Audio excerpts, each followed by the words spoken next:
Հարգելի հայրենակիցներ, ինչպես գիտեք, կենտրոնական ընտրական հանձնաժողովը արդեն ժամեր շարունակ ամփոփում է 2026 թվականի խորհրդարանական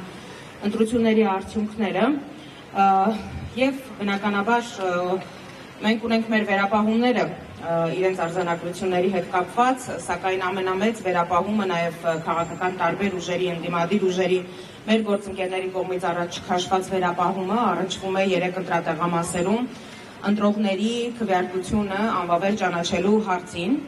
որովհետև կենտրոնական ընտրական հանձնաժողովի ամփոփման նախագծի մեջ օգտագործված է հետևյալ ձևակերպումը, թե այս տեղամասերում ընտրությունների արդյունքները անվավեր ճանաչելու հարցը էական ազդեցություն չի ունեցել ընտրությունների ամբողջ գործընթացի վրա։ Այս դեպքում բնականաբար հասկանալի է, որ որքան էլ Վահագն Հովակիմյանը փորձի ձայնը իջեցնելով, դողդոջուն ձայնով այս հատվածը փորձի այնպես ընթերցել, որ հասկանալի չլինի, թե ինչ ձևակերպում է օգտագործում, բոլորին էլ հասկանալի է, որ կոնկրետ այս ընտրատեղամասերում ընտրությունների արդյունքները անվավեր ճանաչելը արվել է միտումնավոր, հետևողականորեն,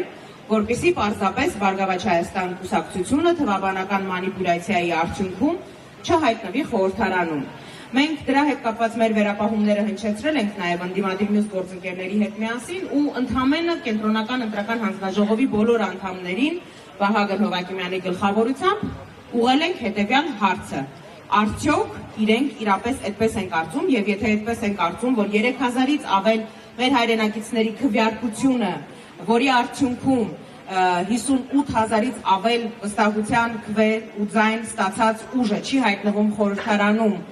ուրիշ էլ ինչ կարող է լինել էական ազդեցություն ընտրությունների արդյունքի եւ ելքի վրա։ Եվ խոսքը այստեղ ընդհանրապես Բարգավաճ Հայաստան կուսակցության խորհրդարանում հայտնվելու մասին չէ։ Սա մեկ կուսակցության շահի համար մղվող պայքար չէ։ Սա իրականում արդարության համար մղվող պայքար է, որի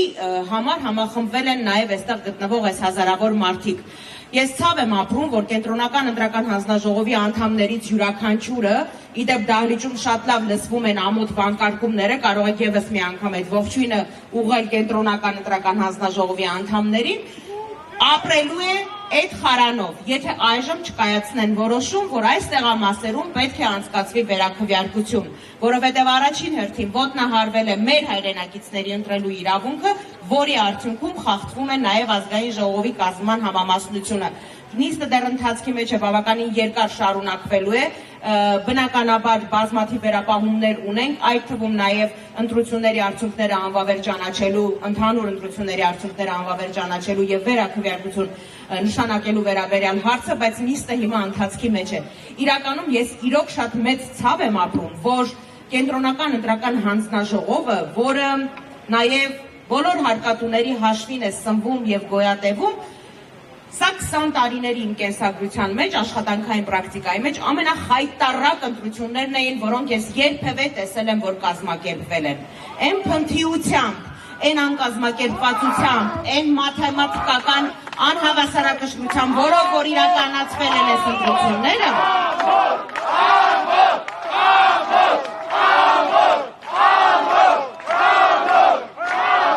հուսամ լսում եք, պարոն Հովակիմյան, եւ միջազգային տարբեր կառույցների կողմից տրված գնահատականներով եւ դիտորդների գնահատականներով իրականում բազմաթիվ են չարաշահումներն ու խախտումները, որոնք որ եղել են այս ամբողջ գործընթացում։ Բնականաբար իրավական ճանապարհով մենք գնալու ենք, իմ գործընկերը հիմա իրավական նյուանսներին ու մանրամասներին կանդրադառնա, բայց ուզում եմ ընդհանրապես մեկ բան ասել։ Մանդատ գողանալ չի ստացվելու, ձայներ գողանալ չի ստացվելու,